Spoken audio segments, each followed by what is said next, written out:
Everyone, we're here with the Mach-E. We're going to do a 1-year review of owning our all-electric Mach-E by Ford, and we have about 19,000 miles. Just kind of a follow-up video to some of the charging videos we did earlier or a year ago, and we'll take a ride and go over our likes and dislikes. All right, we're in the car.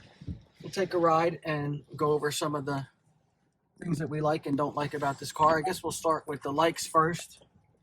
One of the things I love about it is it's an electric car, right?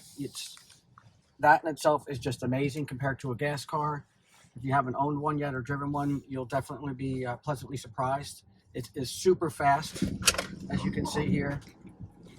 0 to 60 in just a few seconds. It is insanely quick, which every time you floor it, it gives you a nice smile on your face. Makes it worth owning the car. But one thing is that it goes 0 to 60 in a few seconds, but that is only when it is highly charged. But if it's at like 30%, it is not going to go from 0 to 60 in a few seconds. Well, it will go, but it will take longer than normal. So that's correct. When the charge starts to die down and you get below that 50% or 40%, it limits the power to the motors, and it's not as quick as when it's either fully charged, like now we're at 88% or whatever. It's definitely quicker, but it's still quick. Either way, it's very fast. Another item that we absolutely love is the Blue Cruise. Right now we're only on the Blue Oval, not the Blue Cruise, so we're not on a highway. But you can see I'm supposed to be holding the wheel when I'm not, and it does steer fine. And this is a nice straight road, but even where there's some curves, it will follow it. But you will get a notification to put your hands on the wheel if you don't keep them. But if we get on to the highway, you'll see the Blue Cruise is just fabulous. For us, this is subjective. We definitely like the way the car looks. We think it's one of the better looking EVs out there. There are some other ones that are definitely very nice, but there's some that are very plain kind of looking. This is an all-wheel drive model, so I love that about the car, but I wouldn't buy any car, whether gas or electric, unless it was all-wheel drive. We live here in New Jersey. We get snow, some bad weather, so the all-wheel drive, to me, is a must. But this car has it, and it works fabulous. All around, we really like the car. It's been a great car for us. The car just replaced. We had a Subaru Forester, definitely much nicer than that car. Car before that, we had a Volkswagen Jetta wagon, the diesel, which that was a great car with the incredible fuel mileage. Of course, there was the whole Dieselgate thing. So this ends up being a car that we really enjoy and really like. And again, this is, we're not professional YouTubers here or anything. We're just average family that, decided to try the electric car route. Now it's been a year, and so far it's definitely worked out great for us. Some of the things we don't like, I do have some notes written here. One of the things is the back seat does not have heated seats. So the back seats are nice and they're fine, but they're not heated, which, normally is not that big of a deal. But with the electric cars, especially in extreme cold temperatures, your range goes down. And one of the suggestions that they give you is, don't use the heat, just use the heated seats. Well, that's great for the front two passengers, but when Leah's in the back seat, there's no heat or no heated seat.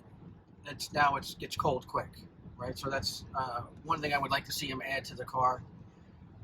Then speaking of the range in the summertime, we're around 300 miles. Even this summer, I got 311 miles of range.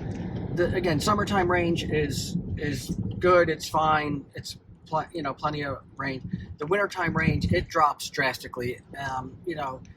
They try to say 20%, but it's closer to 30 or maybe even 40%, depending on how cold it is. If it gets really cold, down close to 0 Fahrenheit, your range is decreased greatly. So that 300-mile range might go to 230, 240 or something, maybe less. For us, we live here in South Jersey, sometimes have to commute up to North Jersey, which is around 110 mile one way. So you're talking 220 miles. And of course, you want a little bit of cushion to that. So you need at least 240 or 250 range. And in the wintertime, sometimes you might not get that. So that's a little disappointing. It's not just this EV, it's all EVs. They all suffer from the same issue. And I think they need to get the ranges up higher. So maybe summertime you have 400 miles, wintertime, say you're 300, but you're still plenty of range. One thing I wish it had, it was just a little bit bigger inside. And by that, really just the roof height could be a little bit taller, which gives you a little bit more room in the hatchback area. Another thing it doesn't have, and again, most of these are like first world problems, but the mirrors don't auto tint at night. So when someone's behind you, you don't have the auto tinting mirrors. I have a F-150 pickup has it, and this doesn't. It'd be nice to see that something added into the car. Yeah, for us, we really overall love the car. I saw a video, somebody said something, it's not range anxiety, it's charging anxiety. So for road trips, when you're going to take a long road trip and go, say I'm going to go from here to Florida, right? It's not if I can make it, you can make it. I can get from this charger to the next charger, or from home to another charger. And it's the chargers and the charging network, as the EVs are getting more popular, the charging infrastructure is definitely not keeping up with it. And they also seem to have a fair number of breakdowns at the charging stations, which don't get repaired. So now you pull up to a charging station thinking you're going to charge, and either there's a long line of cars, or there's 4 chargers, but 3 of them are broken. And now it leaves one, and there's 5 people trying to use one charger, right? And it doesn't work, and it becomes a problem. And then, of course, it's going to turn people off to the electric vehicles.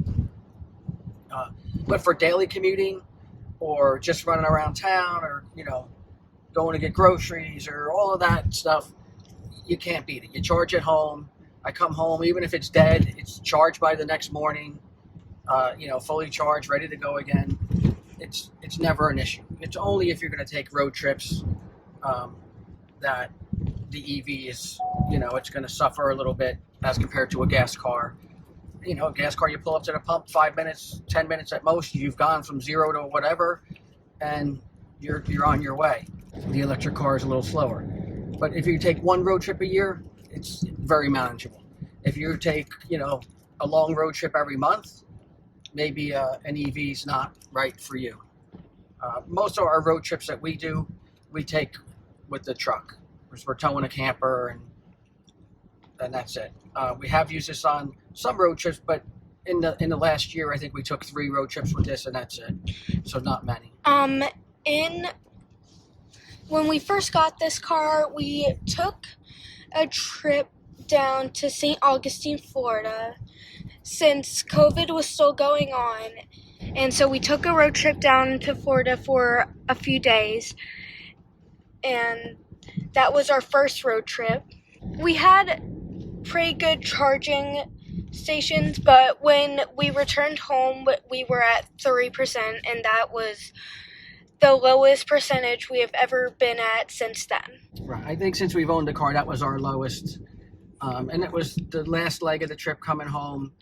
We charged up in Norfolk, Virginia, and came up from there, and we hit a charger somewhere in Delaware, and it worked for a little while, but then it just stopped working, and they couldn't get it working again. So we did end up making it home on that charge, but we literally pulled in the driveway at 3%, which that's a little nerve-wracking. And once you get that low in charge, the car cuts almost all power. So it's you can still go, you can still do 50, 60 miles an hour, but it's slow to get up to that speed. And, you have warnings telling you, turn off your heat, try to save energy.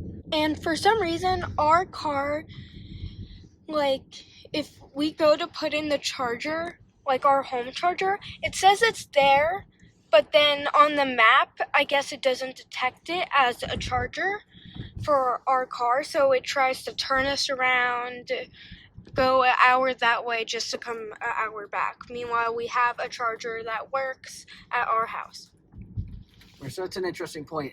Our charger's in the car, it's on the app, it shows up, but when you use a navigation system, it doesn't recognize the home charger.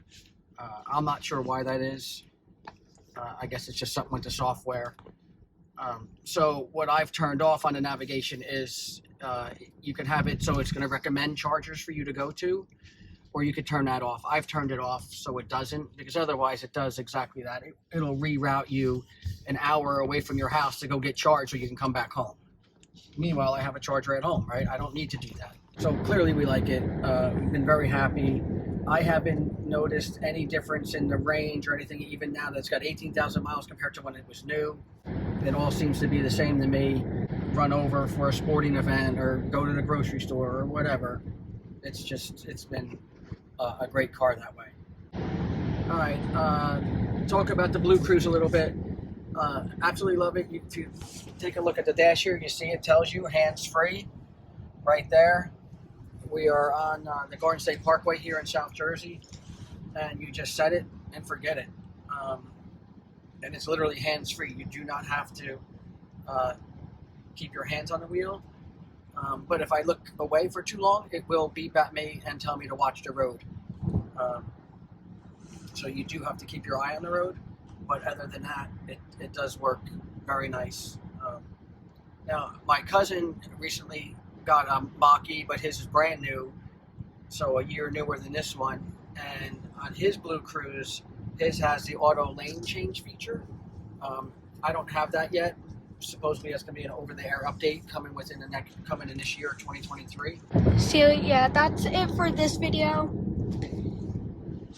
And hope you enjoyed. And yeah, bye. Thank you for watching.